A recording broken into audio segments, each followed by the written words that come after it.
Hello dear students, let's see the question. The new varieties of plants are produced by introduction and mutation, selection and introduction, selection and hybridization, mutation and selection. Okay.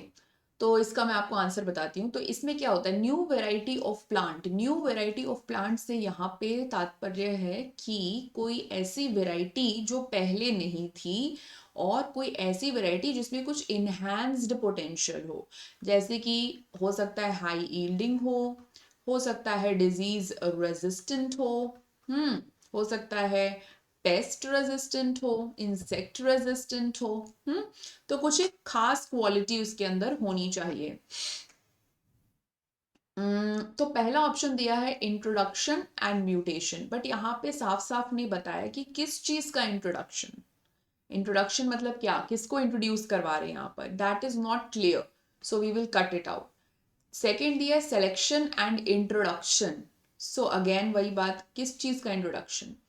Selection and hybridisation. अब यहाँ पे selection का मतलब है to select the parental generation, the superior parental generation. तो हम किसको select कर रहे हैं, सुपीरियर पेरेंटल जनरेशन को। यानी कि मान लो कि अगर आपको कोई ऐसा प्लांट चाहिए जिसमें हाई यील्डिंग भी हो और डिजीज रेजिस्टेंट भी हो, तो आप ऐसे पेरेंट सेलेक्ट करेंगे। एक पेरेंट मान लीजिए हाई यील्डिंग है और दूसरा पेरेंट है डिजीज रेजिस्टेंट, ये दो पेरेंट्स आपने सेलेक्ट कर लिए, पेरेंटल प्लांट्स मतलब।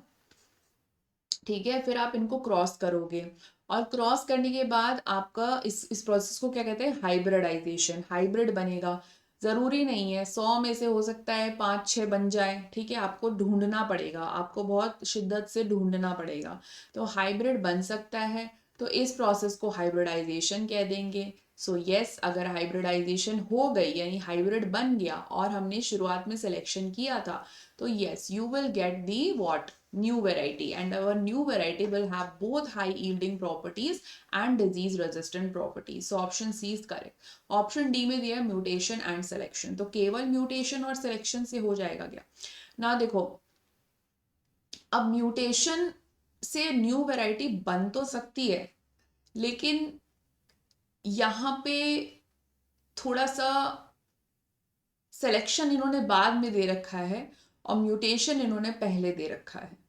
ठीक है, अगर आपने म्यूटेशन की है तो जैसे फॉर एग्जांपल मंग बीन रेजिस्टेंस में होता है येलो मोजैक वायरस के लिए, सो वो भी म्यूटेशनल ब्रीडिंग होती है। तो ब्रीडिंग तो करवाएंगे हम, म्यूटेशनल ब्रीडिंग ही था ना वो। तो इसीलिए डी ऑप्शन यहाँ पर सही नहीं बैठ रहा। तो राइट आंसर क्या बैठ रहा है यहाँ पे, option number C only. So all the best बच्चों।